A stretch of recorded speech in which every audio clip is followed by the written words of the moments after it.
Hey, what's up? That was a couple clips of me going at a somewhat fast but legal speed. Just wanted to give some updates on the scooter. Um, I've had it for about 2 months now. The first month I had it's been raining a lot, so I didn't get a lot of riding. But now that the sun's out, I've been riding it everywhere. In general, this thing is a lot of fun. It's quick. I kind of bought it as a toy, but I do use it to get to work and go to the store or just cruise around everywhere. Um, it's not that hard to ride. Um, just wanted to give some updates. Sorry about this weird voiceover video again. I wanted to try to shoot the video outside, but I'm having some allergy problems and I can't get the audio to work good in my garage. So first of all, um, if you're looking for some more information, check out the Reddit page, Electric Scooters. Um, they got a lot of information on there. A lot of people have this M365 scooter. I don't know what the deal is with that, but I've asked questions about my scooter, or I found other information on the scooter, and what I found out is a lot of these scooters share a lot of the same exact components. There's this, whoever manufactured them bought these and they put them together in their own way.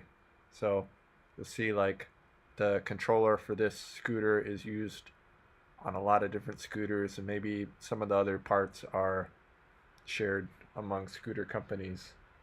Um, so just for commuting to work, I live maybe like 3 miles away from my work, and I can get there on the scooter a couple of minutes slower than in my car, but with my car I have to look for a parking spot, and I could end up walking really far from my car to the building. So with the scooter I can just cruise in, lock it up to the bike rack right next to the building, and I don't have to deal with all that other stuff. Um, for security, I just bought this cable, as you can see, and when I get to work, in the parking garage, I just lock it to the bike rack there. They have security cameras there. Whenever I take it anywhere else, I'll still lock it up, or I might just take the key out, but I'm not gonna leave it outside for a long time, especially where I live. I don't know if you got the idea from my first video that this thing was like real scary and terrifying. It kind of was, but I'm a lot more comfortable on it. I raise the handlebars. I'm just using the normal disc brakes on it now. Um, the electric brakes have two settings, and they're really strong. And I tried switching to one for a while, and I just kind of like the normal brakes on here. I mean, they can slow you down, and um, I'll get new pads for them when that time comes. But um, I don't know. Maybe I'll try the electric brakes later, but for now I'm just using the normal brakes on it.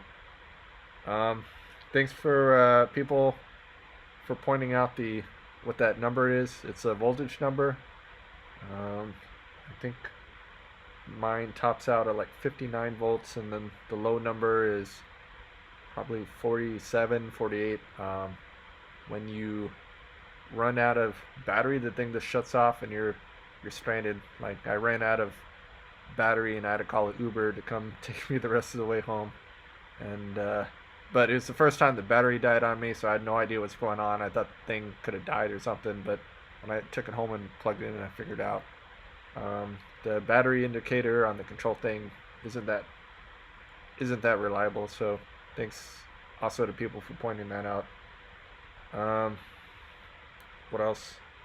Um, I did contact Nanrobot about the squeaking that somebody pointed out in my first video, and I was pretty surprised. They got in contact with me right away. Somebody from the company actually called me from China, spoke really good English. They helped me diagnose a problem. It was a problem with the suspension, and loosened it and put some lubrication in there, and the problem's gone away. But now I have the squeaking from the brakes I have to deal with.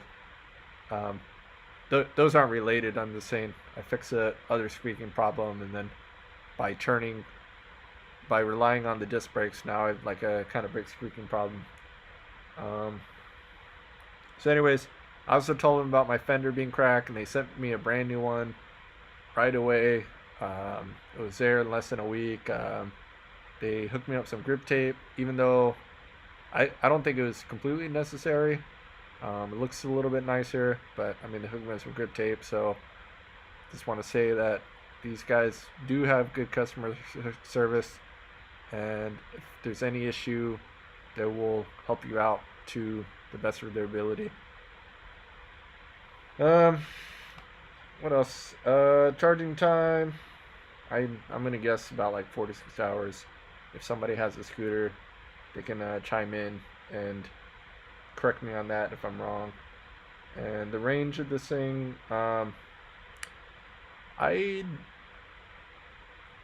if I'd estimate, like, I'm not, I would say for me is like 15 miles, but I do go like as fast as I can everywhere I go. And if I see a big hill, I'm gonna try to see how fast I can go up it. And I think the range depends on the way you drive. So if you're in the city where you can't go top speed all the time, it's probably a lot longer. Or if you're just cruising at normal speed, I would say the range is probably like 20 or 30 miles if you're just going around like 20 miles an hour, 25 miles an hour. Um, I'm not I'm not really sure a good way to test the range, and maybe other people that have the scooter can kind of chime in. For me, I just plug it in, every 2 days, or when I get home at night, I'll just plug it in. Um, I don't want to run out of batteries again when I'm out somewhere. So um, maybe later on, after a while, I'll have a new estimate on the range of this thing. Um, I One more update. I bought these grips. I was at a bike store and I saw them, and they ended up fitting. They're softer than the original grips that were on there, and more ergonomic, and actually kind of extend the handlebars a little. They're hard plastic on the inside. The grips are, so they're rigid at the end, and they have little screws to just clamp them on. And I'm pretty happy with these grips. Um, that's about it for now. If you have any questions, just comment. I get a notification on my phone. I can answer any questions. You might get answers from other people. Overall, I'm pretty pleased with this thing, and if it, I mean, I don't work for Nanrobot or anything, but it's a pretty good, scooter for the price. So, hope you enjoyed this video. Sorry again that I'm having to do this weird voiceover video. And any questions, let me know. Thank you. Bye.